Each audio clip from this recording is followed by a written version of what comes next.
Je suis ravie de vous retrouver pour répondre aux questions qui nous intéressent, nous parents. On y va?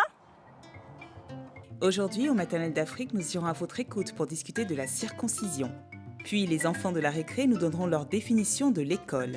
Dans notre rubrique de femmes inspirantes, elles l'ont fait, nous recevons la dentiste, le docteur Aminata Koné.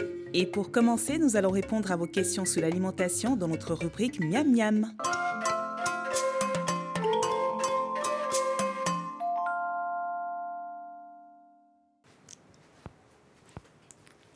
Aujourd'hui, je vais répondre à la question de Cathy qui nous écrit de Lubumbashi en RDC.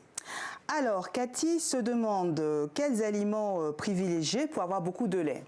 Déjà, Cathy, félicitations, ça veut dire que vous avez un bébé et que vous l'allaitez. Je comprends parfaitement que vous vous inquiétiez de votre production de lait.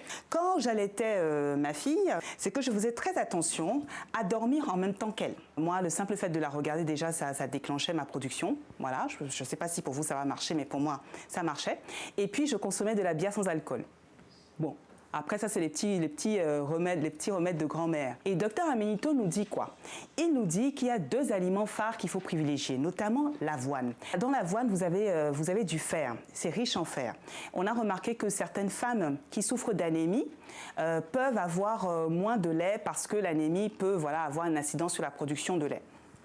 Il nous dit aussi qu'il faut privilégier certains légumes verts, des haricots verts par exemple, ou encore du chou ou des épinards, parce que ces aliments-là sont aussi également riches en fer. Autre chose très importante qui est vraiment indispensable dans votre alimentation quand vous allaitez, c'est l'eau. Parce que vous savez que le lait maternel est composé à 87% d'eau. Donc si vous ne buvez pas assez d'eau, ça aura forcément un impact sur votre production de lait. Vous savez, aujourd'hui, j'ai envie de vous parler d'un fruit passionnant. C'est le fruit de la passion. Le fruit de la passion que l'on appelle également aux Antilles le maracuja. Il est super ce fruit parce qu'il est très peu calorique. Il a des vertus antioxydantes qui permettent de prévenir les maladies cardiovasculaires, vous savez les maladies du cœur. Et également, il est riche en fibres. C'est super pour le transit intestinal et c'est super aussi pour lutter contre les problèmes de constipation. Alors, Cathy, j'espère que j'ai répondu correctement à votre question. Et si vous aussi, vous avez des questions sur l'alimentation auxquelles vous souhaitez que je réponde, vous n'hésitez pas à les poser sur la page Facebook des Maternelles d'Afrique.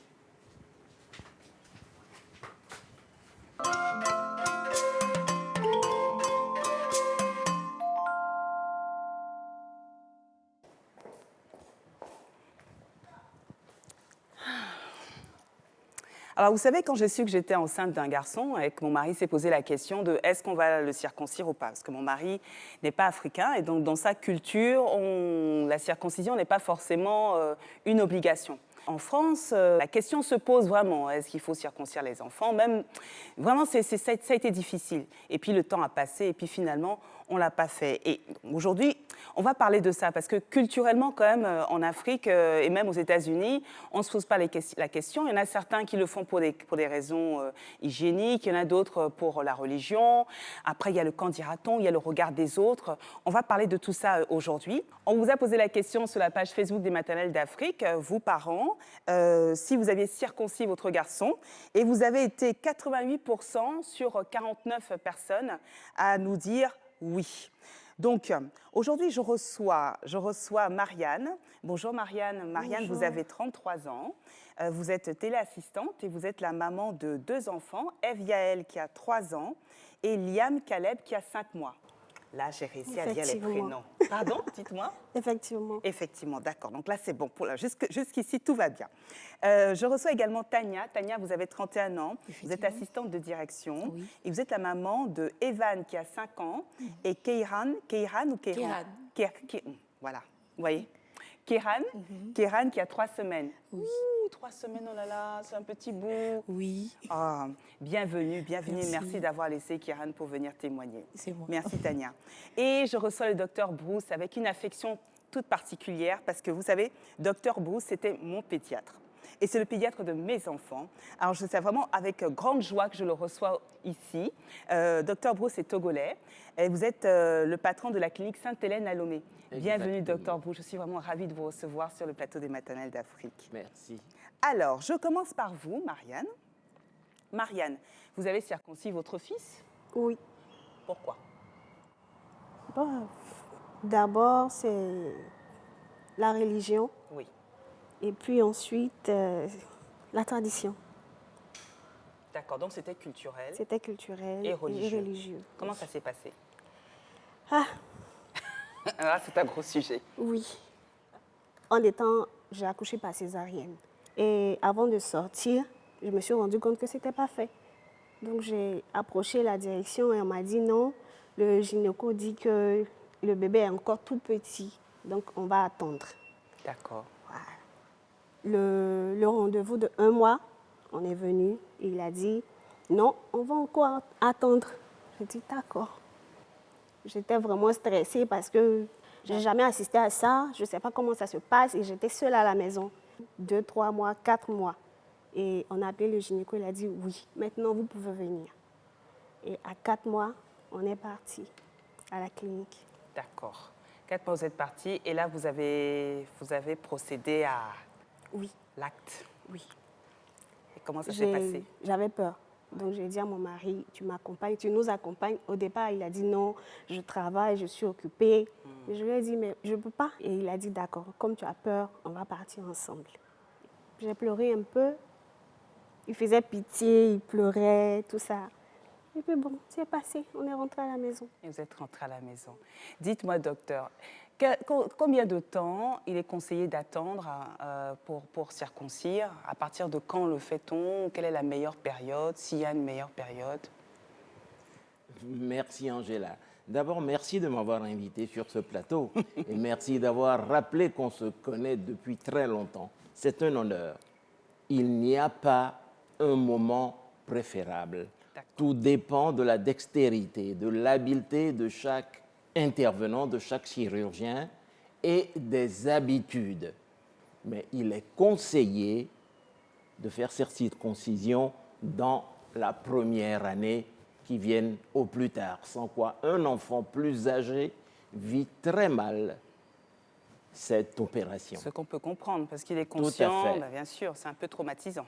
Généralement, après 3 ans, nous recommandons de faire cette circoncision sous anesthésie générale. D'accord. Et l'anesthésie, à mon avis, pose plus de problèmes que l'acte lui-même. Je comprends parfaitement. Voilà. Est-ce qu'il y a des indications médicales à la circoncision? Alors, il n'y a pas vraiment une indication. Disons, est-ce qu'il y a un avantage à faire circoncire son enfant? Oui, les statistiques disent que la circoncision épargne à l'homme plus tard d'avoir le cancer du prépuce, un cancer qui est relativement rare. D'accord. Les statistiques ont montré également que les adultes circoncis ont moins de chances d'attraper le VIH-Sida. Ça a été prouvé. D'accord. Certains même ont proposé de l'utiliser comme un moyen de prévention. D'accord. On pense également que les femmes qui vivent avec des hommes circoncis ont moins de chances d'attraper le cancer du col de l'utérus. Bon.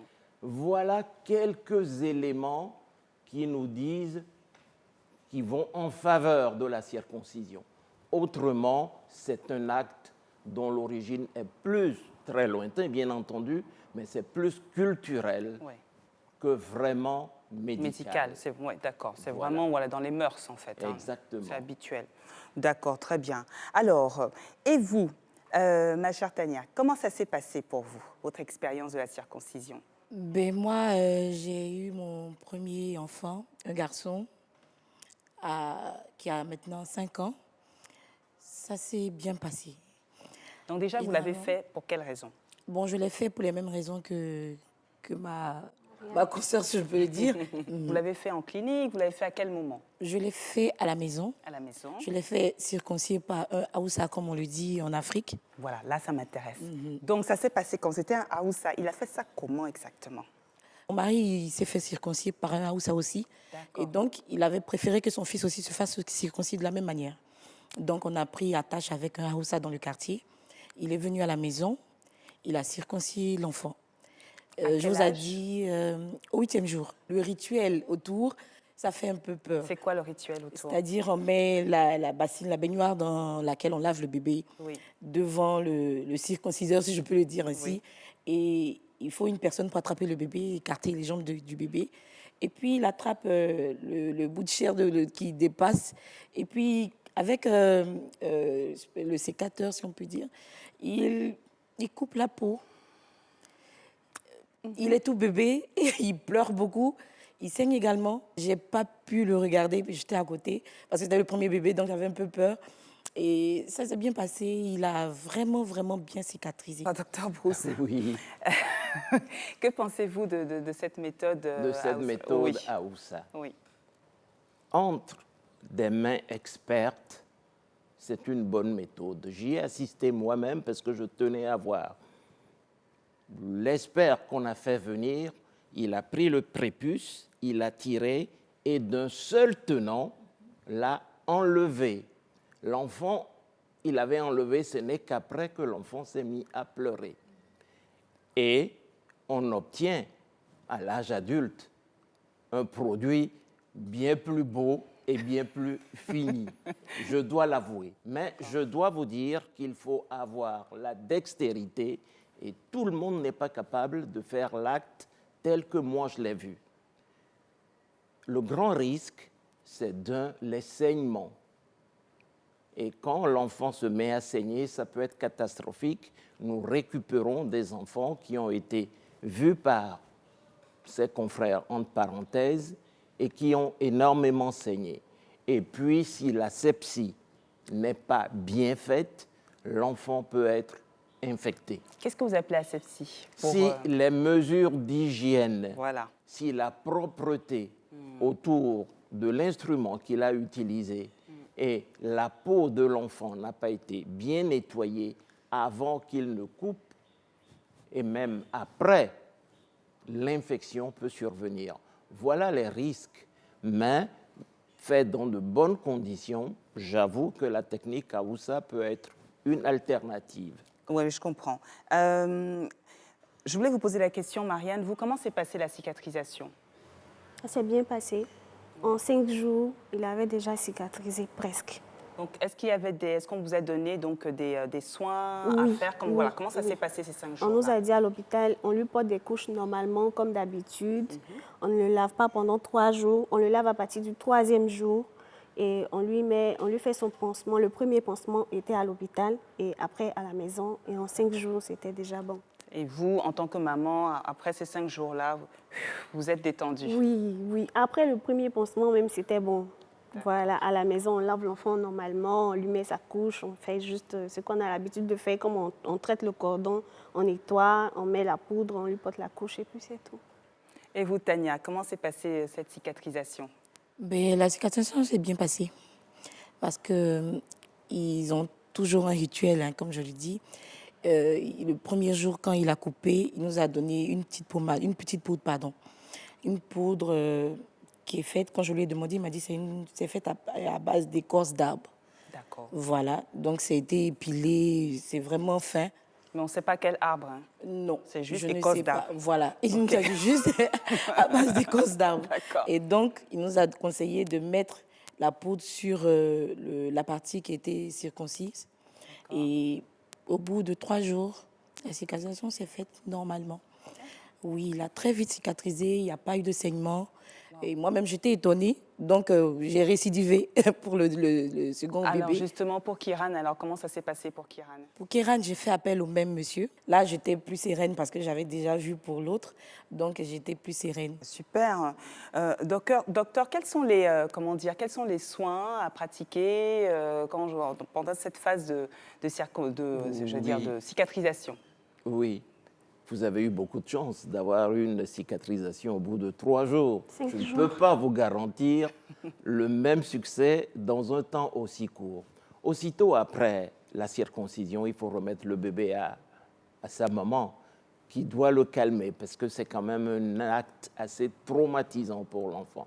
Il faut l'allaiter, il faut lui donner à manger, le calmer, le ramener chez lui. Alors, il faut le surveiller, suivre les conseils que le praticien va vous donner. Ce sont les soins de peau, les soins d'une plaie. Et retournez le voir dès que vous allez constater un certain nombre d'anomalies. Le tout premier, ce sont les saignements. Si l'enfant continue à saigner, il faut retourner voir. Si il y a un l'œdème, c'est le gonflement autour du gland qui, au bout de 2 jours, ne part pas, il faut retourner voir le médecin. Si l'enfant, au bout de 12 heures de temps, n'urine pas, il faut retourner voir le médecin. Si le bébé se met à faire de la fièvre dans les 24-48 heures après la circoncision, il faut retourner voir le médecin et surtout, s'il y a un écoulement jaunâtre ou purulent qui sort de la plaie, et encore pire, du pénis, il faut absolument retourner voir le médecin. Mais le plus grave, ce sont les saignements qui peuvent ne pas s'arrêter vite. Parce que, vous ne le savez pas, il y a des enfants qui ont tendance à saigner anormalement. Vous connaissez la maladie qu'on appelle l'hémophilie. Et on ne peut pas le détecter à la naissance. Mais certains l'ont, et c'est souvent dans ces cas-là où on se retrouve confronté à ces complications. D'accord, donc vraiment faire très attention à Très cela. attention. D'accord. Docteur, je voulais aussi vous demander quels sont les risques donc, pour l'enfant quand on a une circoncision qui est mal faite? Le risque, c'est le saignement, l'enfant. Voilà. Oui, les infections. D'accord. Et c'est surtout cela. D'accord, c'est ça qui peut arriver. Donc ce genre de choses, ça peut arriver que ça soit bien fait ou mal fait. Ou mal fait. Voilà. C'est ça, que ce soit bien fait ou mal fait.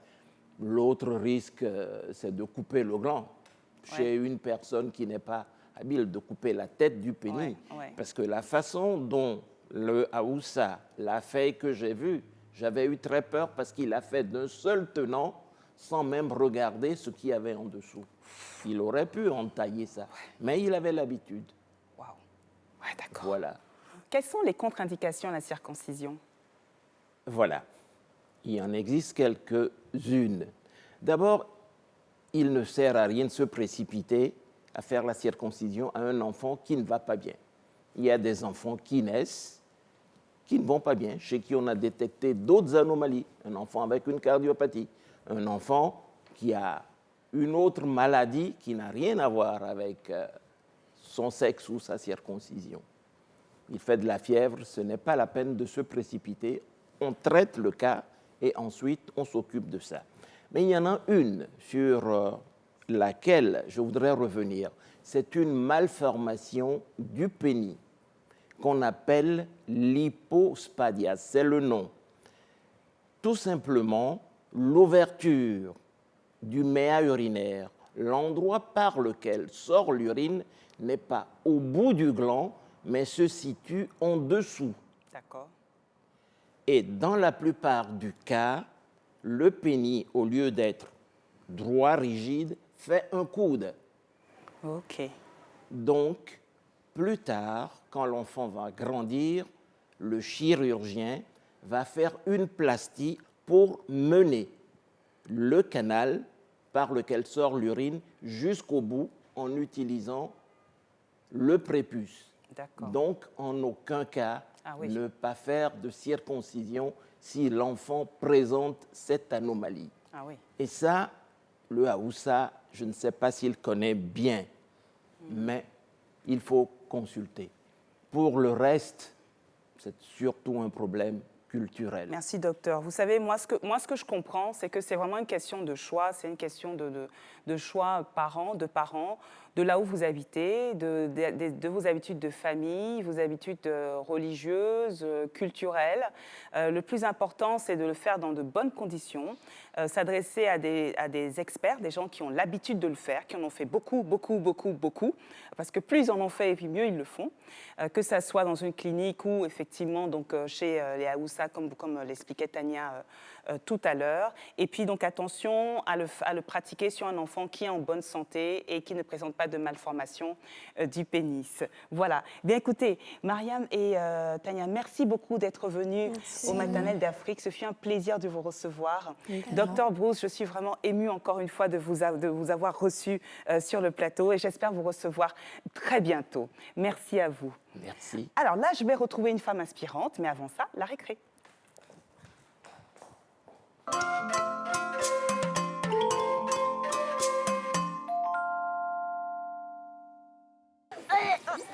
travaille. On apprend des lettres avec des chiffres. On apprend, on travaille, on fait des copies. Et on fait des dictées. Et on fait des histoires. Calcul. On apprend comment on apprend comment on parle français. Et on fait calcul mental. L'école, tu dois travailler bien pour être ce que tu veux être quand tu seras grand.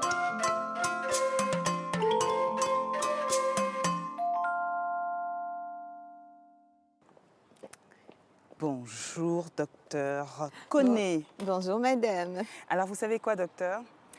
Cette rubrique dans les maternelles d'Afrique, c'est une de mes rubriques préférées. D'accord. Parce qu'on reçoit des femmes qui nous inspirent, des femmes qui font des choses marquantes, ou certaines fois juste des femmes qui ont un rythme de vie qui devrait inspirer les autres. Et c'est pour ça qu'on vous reçoit aujourd'hui au Maternelles d'Afrique. Merci infiniment. Alors c'est extraordinaire. Déjà, record, vous avez 7 enfants. Oui. Le 8e est en route. Oui. Alors, vous avez votre belle-mère qui est à la maison. Oui. Vous êtes docteur. Mhm. Alors, c'est quoi la recette? Comment est-ce que vous arrivez à gérer une journée type avec vous? C'est comment? Vous vous levez à quelle heure? Comment vous vous organisez? Alors, naturellement, en tant que femme musulmane, la journée va commencer autour de 4h35 avec la prière. Ensuite, il va falloir réveiller les enfants, commencer à les préparer pour l'école, les accompagner à l'école, rentrer à la maison, faire le petit déjeuner de la belle-mère avant de sortir pour aller ensuite au boulot. Rentrer à la maison suffisamment tôt pour pouvoir faire la cuisine pour midi. Et puis, voilà, quoi. Wow. Déjà là, je suis essoufflée. Alors, dites-moi, vous encadriez des étudiants. Oui. Alors, des étudiants quoi, dentistes? C'est quoi? Exactement. Alors, je D'accord. travaille pour l'UFR d'odontostomatologie, qui est en fait l'UFR qui forme les chirurgiens dentistes de Côte d'Ivoire. Et donc, D'accord. nous avons des étudiants qui sont hospitaliers et qui partent de la 4e, 5e à la 6e année. Et donc, ces étudiants-là, voilà, quand ils ont des patients, nous sommes chargés de les suivre. Ils présentent les examens cliniques, ils présentent le cas clinique qu'il y a en présence et nous les suivons dans la prise en charge du patient, du début jusqu'à la fin. Vous avez fait quelque chose que je rêve d'avoir fait dans ma vie. Vous avez rencontré Barack Obama. Ah, c'est vrai. C'est vrai. Racontez-moi ça. Alors, c'était une expérience extraordinaire. On était à Abidjan et puis l'ambassade nous appelle pour dire il y a un forum avec le président Obama. Il a choisi 120 jeunes leaders africains et vous en faites partie. Et donc, j'ai été parmi les 3 jeunes leaders ivoiriens qui ont eu l'occasion, en tout cas, de le rencontrer à la Maison-Blanche. Et cerise sur le gâteau, pendant son discours, il m'a félicité pour mes actions et... Quel honneur, quel honneur. Enfin, on sent le poids de la responsabilité parce que vous avez comme des projecteurs qui sont braqués désormais sur vous et vous avez un devoir de résultat d'une certaine façon. Et c'était encore plus extraordinaire justement de rencontrer d'autres jeunes et de voir les choses extraordinaires qu'ils arrivent à faire chez eux avec peu de moyens. Et on se sent petit à côté d'eux finalement. Et après, on essaie comment profiter de cela pour toucher toujours plus de monde, plus de jeunes, parce que notre continent a besoin de cette crème-là que constitue sa jeunesse. Bien sûr. Vous aviez un centre de lecture. Oui. Et que vous impliquez vos enfants dans ce centre de lecture. Pourquoi déjà ce centre de lecture? J'ai vu ce que la lecture m'a apporté, moi, en tant que petite orpheline. Je me suis rendu compte qu'un livre ou une bibliothèque vous conduira toujours plus loin qu'un professeur. Donc, vous avez la possibilité d'aller au-delà du professeur en ayant cette bibliothèque à votre portée. Et donc, pour moi, la lecture est le début de tout. Vous êtes ce que vous lisez. Et plus vous lirez, plus vous aurez de savoir. Et plus vous aurez de savoir, plus vous aurez de pouvoir. Et encore plus quand on est une femme. Bien sûr. Quand on est une femme africaine. Bien sûr. Donc, il y a tout intérêt à ce qu'on puisse mettre l'accent sur la lecture. La maison est particulièrement fréquentée. Je vous assure, je suis dans ma chambre, je reçois des enfants du quartier. Bonjour tata, on est venu te dire bonjour. Et ils viennent pour jouer entre midi et 2. Je leur ai dit, bah, vous savez ce qu'on va faire? Moi, je suis d'accord pour que vous veniez jouer, mais le deal, vous lisez un peu et ensuite vous jouez. Et donc, c'est super. comme ça. Ici, on lit, ensuite on joue. Est venu. Et les enfants, mes enfants sont des bénévoles, dans le sens où, quand il y a d'autres enfants qui ne savent pas lire, et même des nounous, aujourd'hui, on a commencé un programme d'alphabétisation avec les nounous, au lieu Super. qu'elles passent le temps à regarder des films non indiqués pour l'âge de nos petits-enfants. N'est-ce pas? Les enfants sont des bénévoles, ils sont chargés de l'entretien, du nettoyage et tout, et eux aussi commencent à lire. Pour moi, c'est vraiment la récompense d'un investissement. Et ça me permet de passer également du temps avec mes enfants, parce qu'ils sont finalement notre plus grande richesse. Vous ne pouvez pas briller alors que vos enfants sont éteints. Et on vous demandera, la société vous interrogera et vous demandera des comptes sur le temps que vous avez pu passer avec vos enfants. Magnifique. Écoutez, vous savez quoi, docteur, je pourrais vous recevoir pendant des heures, discuter pendant des heures, parce que vous savez, des femmes comme vous, pas seulement inspirantes, responsables, qui éduquent leurs enfants de manière responsable, c'est vraiment formidable. Vraiment, merci d'être venue. Je vais vous garder juste quelques secondes pour lancer mon appel à témoins, et ensuite on va trinquer toutes les deux. Ça marche. Alors, appel à témoins. Le petit frère ou la petite sœur arrive. Vous avez un enfant et vous êtes enceinte de votre deuxième. Comment est-ce que votre premier réagit-il? Votre deuxième enfant est arrivé et son aîné a fait connaissance avec lui. Comment ça se passe? Venez nous raconter votre histoire. Sevrez mon enfant. Allaiter, c'est bien, mais pas jusqu'à 10 ans. Hein. Vous avez décidé de sevrer votre enfant, mais vous n'y arrivez pas? Vous avez sevré votre bébé. Quelle méthode vous avez utilisée? Venez partager votre expérience avec nous. Alors, docteur, c'est du jus d'orange. Merci.